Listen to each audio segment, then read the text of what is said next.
Jadi beliau lahir dengan nama Kusno Sosodiharjo, kemudian nama itu diganti. Nah, kenapa itu diganti? Karena Bung Karno waktu itu mengalami sakit keras, sakit komplikasi. Di dalam cerita keluarga kami itu namanya mati suri. Jadi Bung Karno itu sudah mati suri.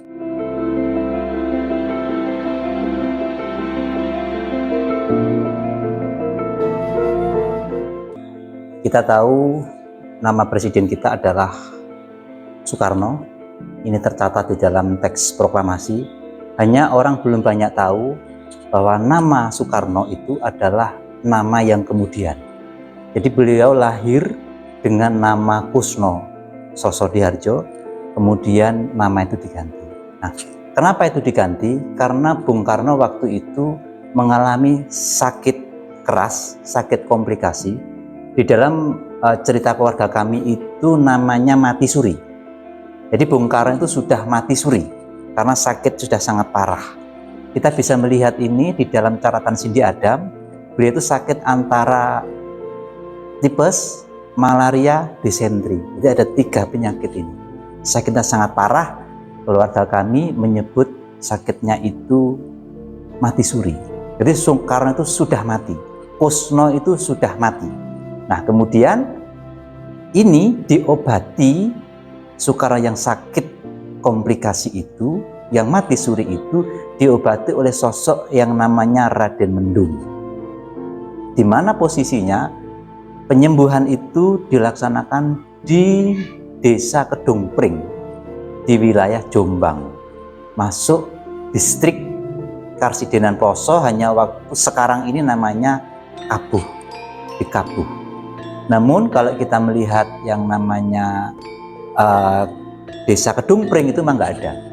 Itu memang nggak ada Desa Kedung. Hari ini maksudnya ya, sudah hilang dari administrasi Kedung Pring itu. Cuma orang-orang dulu masih menamakan itu, ya sekarang sudah hilang. Itu di Kedung Pring itulah proses penyembuhan Bung Karno sakit keras yang sudah mati suri oleh orang yang namanya Raden Mas Mendung. Nah, siapa Raden Mas Mendung itu? Raden Mas Mendung itu adalah nama kelana daripada Raden Mas Panji Somosewoyo. Itulah keluarga Dalem Pojok. Itulah yang kemudian mengangkat Bung Karno sebagai anak, yaitu ayah angkat Bung Karno. Ini kalau kita ceritakan, ceritanya sangat panjang. Jadi diawali ketika Bung Karno belum lahir, masih Pak Sukeni sering ke sini. Kemudian saudaranya Pak Sukeni itu namanya Suratmoko, yang perancang monumen 10 November di Surabaya, itu juga sering ke sini jauh sebelum Bung Karno lahir. Jadi ini ada ceritanya lagi. Nah, kembali kepada pergantian nama itu. Nah, setelah Bung Karno sakitan di daerah Jombang, karena memang Bung Karno itu diyakini ada 2 versi yang mengatakan lahir di Surabaya, ada di Jombang ya, Bung Karno lahir di Jombang itu. Kemudian bapaknya tinggal di sana memang, jadi antara Jombang dan Kabuh tidak terlalu jauh. Setelah itu karena memang ini seorang tabib sakti itu ternyata masih kenal kan, awalnya kan tidak tahu ini. Jadi memang Raden Mas Mendung itu keliling kemana-mana untuk mengadakan dakwah kebangsaan dalam kulit sebenarnya, tapi dengan berbaju mengobati orang. Nah, dari situlah kemudian Bung Karno dibawa pulang ke sini. Di waktu di Jombang itu sudah disampaikan, ini namanya tidak cocok, maka ini harus diganti. Tapi nama itu belum muncul, hanya ini harus diganti. Kemudian Bung Karno dibawa pulang ke sini, menjalani perawatan. Dan digantilah nama Kusno menjadi Soekarno di tempat ini, ya, di dalam pojok di Kediri ini. Yang menyarankan adalah Raden Mas Mendung atau Raden Panji Somosewoyo. Nanti bisa kita lihat kamarnya masih ada, di mana kamar itu dulu Bung Karno menjalani pengobatan, kemudian bapaknya Raden Sukeni dan ibunya Ibu Ida Nyoman Rai Srimben. Nah, setelah proses pergantian nama itu dilakukan selamatan, ya, kemudian Kusno kecil itu kira-kira di usia 2-3 tahun itu dibawa kepada Yang Panji, ditunjukkan kepada Yang Panji berada di kursi ini, ya, di kursi sebelah itu, tapi kursi duduk di belakang. Yang Panji kemudian menyampaikan kepada Raden Sukeni, titenono bocah iki bakal dadi kembange jagat. Itu yang disampaikan Yang Panji kepada Pak Sukeni, ya, dengan Bung Karno dan Ida Ayu. Kemudian Pak Sukeni itu menangis takut, ya, kok anak ini bakal jadi kembangnya jagat, itu maknanya apa? Mungkin dugaan kami karena ada orang Jawa itu istilah kembang bayang. Jadi kembang bayang itu adalah orang yang tidak sembuh-sembuh, ya. Atau mungkin kembang dalam arti lain kan, mungkin dalam arti yang di dalam persepsinya ini mengandung mungkin kok sampai kembang jagat gitu, ya, mungkin dimaknai negatif. Kemudian tanyalah Raden Sukeni kepada Yang Panji. Yang Panji bukan Yang Panji Sumosewoyo, itu bapaknya Raden Mas Panji Sumoyo, namanya Yang Panji Somo Hatmojo, yang beliau adalah Patih Dalem Pakubono ke-9. Beliau tanya, ada apa maksudnya yang namanya kembang jagat ini? Yang Panji diem. Yang Panji diem dan tidak menjawab. Nah, sebenarnya ada apa? Ternyata setelah nama itu diganti, maka muncullah kembang jagat. Itu loh maksudnya. Nah, berarti nama itu memang membawa sesuatu. Nama itu memang membawa isyarat, ya, tentang perubahan nama itu membawa dampak yang sangat luar biasa. Sampai dia diyakini tanda-tanda itu muncullah namanya kembang jagat. Nah, ini dalam proses waktu bisa kita lihat bagaimana Soekarno, nama Soekarno itu lebih dikenal daripada nama Indonesia. Kita tahu di luar negeri ada nama pohon Soekarno, ada jalan Soekarno, ada masjid Soekarno, ada taman Soekarno, dan macam-macam. Dan kadang-kadang kalau kita tanya, kita dari mana? Orang ngomong dari Indonesia, nggak ngerti. Orang lebih tahu Bali. Yang kedua, orang lebih tahu nama Soekarno. Ya. Itu wajar lah, seperti kita tahu Gunung Kelut di mana, kita tidak tahu. Gunung Kelut terkenal di mana-mana, Gunung Kamput yang dahsyat waktu itu, tapi orang jarang tahu kalau Gunung Kelut itu berada di Kediri. Artinya apa? Ketika nama Soekarno begitu melegenda, ketika sehari ini belum banyak orang tahu bahwa munculnya nama di Kediri, ya saya pikir bisa dimaklumi. Nah, tentu harapan itu, ya, ini diceritakan juga oleh Bung Karno di dalam Sindi Adam, ya, bahwa memang ayahnya itu menginginkan perubahan nama, ya. Hanya memang orang di Bali ini tidak begitu banyak diceritakan tentang siapa Raden Mas Somosewoyo atau Raden Mendung itu. Hanya kita bisa melihat, ya, ini seperti saya sampaikan kepada Mas Guru ketika datang ke sini. Coba kita lihat kenapa putranya Bung Karno itu namanya yang pertama adalah Guntur, kemudian yang kedua adalah Ibu Megawati, ya, kemudian ada juga nama Guru, ya, ada juga nama Topan, gitu, ya. Ya, memang ada sosok yang cukup dikagumi oleh Soekarno namanya Mendung, itu Raden Mendung. Nah, berangkat dari perubahan nama itu, maka nama itu menjadi sangat dikenal, ya, sangat besar, dan Bung Karno itu memang sangat sosok yang namanya Karno, yaitu seorang pembela, seorang pahlawan, ya. Dan di sini dulu ada dua lukisan itu, ya, ada dua lukisan di sini itu, yang lukisan Bung Karno menggunakan garis-garis itu memang lukisan Bolodewo dan Karno.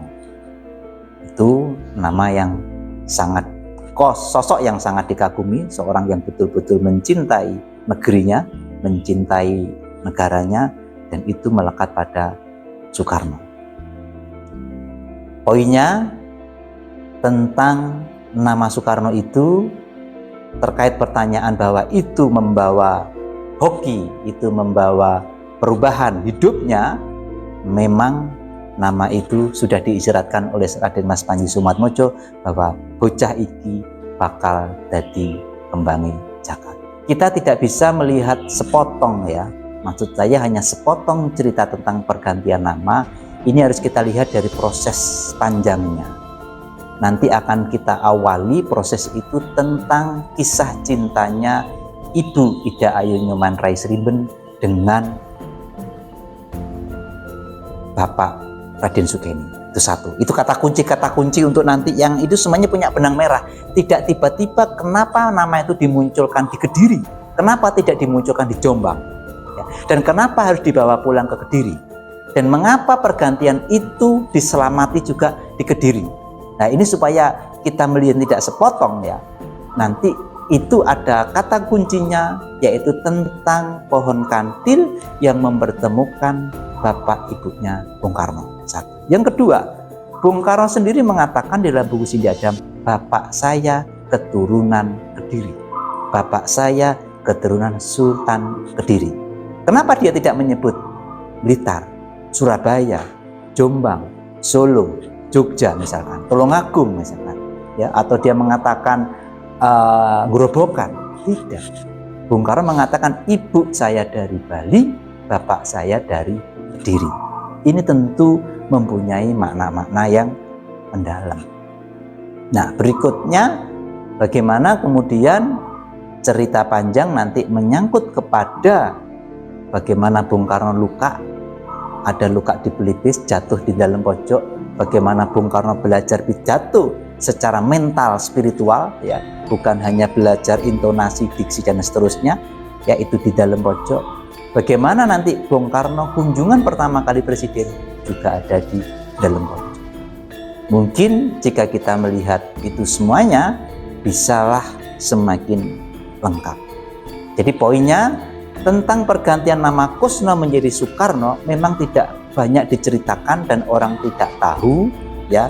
Tapi yang jelas dalam pojok 2015 sudah mendapatkan penghargaan, mendapatkan pengakuan sertifikat dari keluarga Bung Karno. Di situ tertulis penghargaan setinggi-tingginya kepada dalam pojok yang telah memberikan nama Soekarno, perubahan dari Kusno menjadi Soekarno. Itu ada piagam penghargaannya dari keluarga. Saya pikir ini selesai, ya. Jadi publik supaya tahu, masyarakat supaya tahu, ahli sejarawan bisa untuk mengerti lebih lanjut bahwa munculnya nama Soekarno, lahirnya nama Soekarno ada di bumi Kediri. Karena lahirnya bayi Kusno ada di Jombang yang waktu itu masuk wilayah Surabaya, bukan di Blitar, tapi munculnya nama Soekarno yang kemudian melegenda ini adalah dari bumi Kediri. Ini kalau kita tarik nanti, banyak hal-hal besar Bung Karno memang diawali dari Kediri. Contoh, Bung Karno latihan pidato pertama kali di depan publik itu ada di alun-alun Kediri.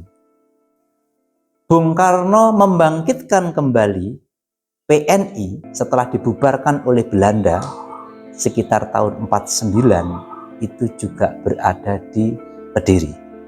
Bung Karno mengawali proses pemilu sebelum 55, pemilu itu diuji coba juga berada di Kediri.